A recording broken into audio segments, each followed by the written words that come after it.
Ang topic natin ngayon is short-term goal versus long-term goal, no? Yung long-term goal, actually, habang nakikita mo na achievable, lalo mong nasasacrifice yung short-term goals mo. Oh, travel, brand new car, no? Pero nagiging kaligayahan mo, di ba, yung, uy, malapit na ako, no?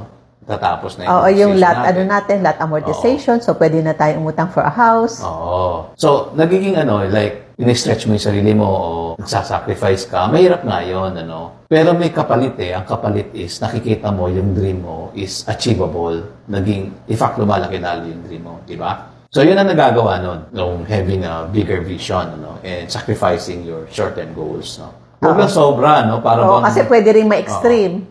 Tayo nga na-extreme, di ba? Oo, yun. Para bang lahat na lang long-term goal. Oo, parang pag merong good time, di ba? Ang tendency is, teka, yun muna. So may balance yun. May balance yun. Kasi God's grace is also always for the moment. Huwag naman sobra. Kami masyadong futuristic, masyadong overly responsible. Na parang wala naman. May balance. Kasi wala nang grasya. Grasya pa rin ng Lord na makakarating ka doon. Grasya pa rin, Ayaw naman ni Lord na it's all your effort, Siyempre, it's partnership with God, But the point is, your dream or your bigger goal, once you see that God is your partner, it's attainable, you're able to sacrifice yung mga short-term goals mo at masaya ka in making that sacrifice.